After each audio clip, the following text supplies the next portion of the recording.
はい、こんにちは。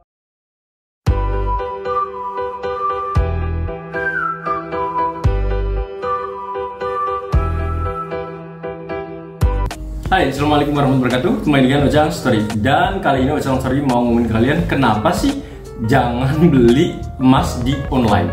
Ini alasannya. Hai, ketemu lagi dengan Ojang Story ya. Nah, Ojang Story mau sedikit cerita terkait dengan pengalaman Ojang yang beli emas secara online. Jadi, Ojang tuh beli emas di online itu beberapa kali sebenarnya. Dan jujur sebenarnya nggak ada masalah sama sekali. Cuma yang Ojang bikin agak kesel karena baru kali ini ya Ojang infoin ini adalah ternyata harganya itu jauh lebih murah dan juga menjualnya itu agak sedikit susah. Kenapa Ojang bilang seperti itu? Karena Ojang waktu itu beli online harganya itu lebih murah daripada harga yang Ojang beli waktu di Pegadaian waktu itu ya. Jadi Ojang biasa kalau beli itu biasanya di Pegadaian langsung datang. Nah, Ojang waktu itu langsung nyarinya adalah di online dan harganya menurut Ojang jauh lebih murah. Ya asik gitu, murah ya.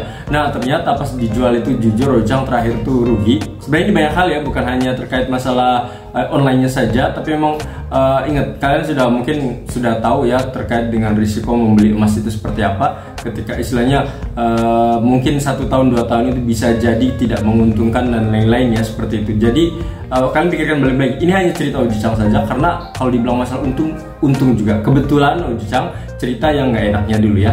Jadi Ojang beli online kayak gitu.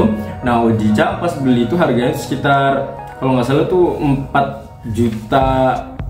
4.840.000-an kalau nggak salah ya.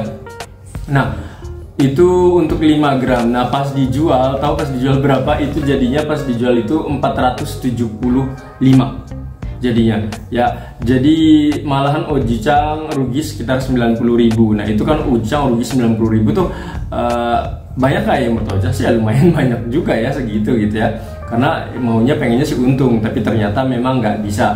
Nah, kenapa Ojang bisa rugi seperti ini? Pertama mungkin Ojang juga pas belinya itu nggak begitu jauh. Dalam artian gini, misalkan Minasang mau beli emas, usahakan beli emas itu adalah jangkanya itu lama. Jadi ketika Minasang misalnya nih ya, beli itu untuk yang 3 tahun ke atas seperti itu lebih baik silahkan beli emas. Tapi ketika misalnya baru setahun 2 tahun terus dijual lagi lebih baik jangan.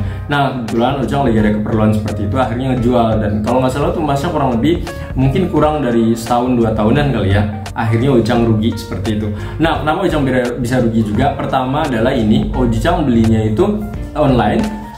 Terus pas Ojang ngejualnya itu bukan di tempat yang pas. Dalam artian pas begini, jadi Ojang mau ngejual lagi ke orangnya lagi gitu untuk buyback seperti itu. Ternyata harganya itu jauh lebih mahal.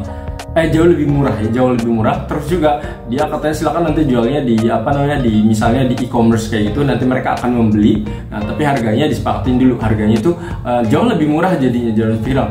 Ya segini mah ribet, ntar Ojang juga kena kena biaya di e-commerce-nya juga, terus Ojang juga kena biaya ongkir juga karena orang tersebut mintanya nanti katanya yang ngurus ongkirnya itu Ojang, yang e-commerce nanti dia juga pasti Ojang kan kena sekian persennya. Makanya Ojang ribet banget gitu ya.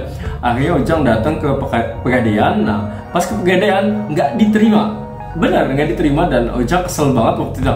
Kenapa nggak diterima gitu? Padahal itu emasnya adalah emas antam ya, jadi emas antam tapi nggak diterima.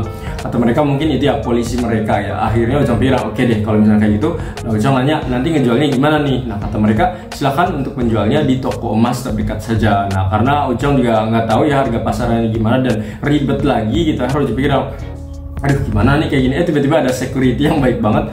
Mas ini mau nggak katanya aku bantuin jual katanya, tapi mungkin harganya nggak sesuai. Dia bilang udah deh Pak, nggak apa-apa deh. Aku bilang berapa harganya nanti tanyain dulu silakan. Nah, ternyata si security tadi tuh datang ya, ngebantu diambil barangnya. Habis itu terus saya Mas katanya ini harganya sekian katanya. Pas dicek tuh ternyata harganya itu jauh lebih mahal daripada yang toko online tadi ya, pas buyback gitu. Akhirnya sebenarnya ya udah gitu ini aja. Cuma memang tadi jadinya Ojang rugi sekitar 90.000. Jadi ya agak kesel juga ya. Jadi mungkin next time kalau menurut Ojang, kalau misalnya mau beli emas kayak gitu, Ojang lebih menyarankan Minasang langsung beli aja di Pegadaian terdekat ya. Jadi biar lebih enak. Jadi ketika nanti misalnya menjual juga jauh, mungkin bisa jadi lebih untung, dan juga ya istilahnya Pegadaian kita tahu sendiri ya, di mana-mana itu ada dan pastinya akan menerima barang kita daripada kita ribet untuk ngejual lagi ya. Paling itu saja informasi dari Ojang. Minasang, bye bye.